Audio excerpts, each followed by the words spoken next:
ଭୂତ କୁକୁର କଥା ଭାଗ 1। ଗୋଟିଏ ଗାଁରେ ଗୋଟିଏ ପରିବାର ରହନ୍ତି। ସେହି ପରିବାରରେ 3 ପୁଅ 3 ବୋହୂ। ପୁଅମାନେ ଘରେ ଥିଲେ ଶାଶୁ ବୋହୂଙ୍କୁ ବହୁତ ଭଲ ପାଏ। ପୁଅମାନେ ସହରକୁ କାମ କରିବା ପାଇଁ ଯାଆନ୍ତି। ସେତେବେଳେ ଶାଶୁ ବୋହୂଙ୍କୁ ବହୁତ କଷ୍ଟ ଦିଏ। ଘରର ସବୁ କାମ କରାଏ। ସେମାନେ 3 ଜଣ ଯାକ 3ଟି ଗରା ନେଇ ସାଙ୍ଗ ହୋଇ ପୋଖରୀକୁ ଗାଧୋଇବାକୁ ଯାଆନ୍ତି। ଗାଧୋଇ ଆସିବା ପରେ ତାଙ୍କୁ ଟିକେ ଆଚାର ସହିତ ଭାତ ଖାଇବାକୁ ଦିଏ। ସେହି ପୋଖରୀ ପାଖରେ ଗୋଟେ ଆମ୍ବ ଗଛ ଥାଏ। ସେଇ ଗଛର ମିଠା ମିଠା ଆମ୍ବ ପେଟେ ପେଟେ ଖାଇ ପୋଖରୀରୁ ପାଣି ଗରାଇ ନେଇ ଘରକୁ ଫେରି ଆସନ୍ତି। ବୋହୂମାନେ ଆସିଲାରୁ ଶାଶୁ ଆଚାର ଭାତ ବାଢ଼ି ଦିଏ। ବୋହୂମାନେ ଖାଇ ଦିଅନ୍ତି। କିଛି ଦିନ ପରେ ଶାଶୁ ମନେ ମନେ ଭାବିଲା, ଆଚାର ଭାତ ଖାଇଲେ ମଧ୍ୟ ଏଗୁରାକ ମରୁନାହାନ୍ତି କି କୁଆଡ଼େ ଯାଉନାହାନ୍ତି।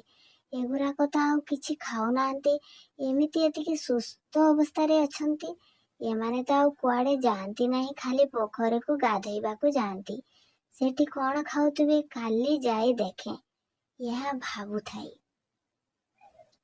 କାଲି ସେମାନେ ଗାଧୋଇ ଗଲାରୁ ଶାଶୁ ଲୁଚି କରି ଗଲା ଆଉ ଗୋଟିଏ ଗଛ ମୂଳରେ ରହି ଦେଖିଲା। ସେମାନେ ଗାଧୋଇ ସାରି ଗଛ ମୂଳକୁ ଆସିଲେ। ଆମ୍ବ ପେଟେ ଖାଇ ପୁଣି ଗରାକୁ ଖାକରେ ଥୋଇ ଆସିଲେ। ଶାଶୁ ଲୁଚିକରି ବୋହୂଙ୍କର ଏସବୁ କଥା ଦେଖୁଥାଏ।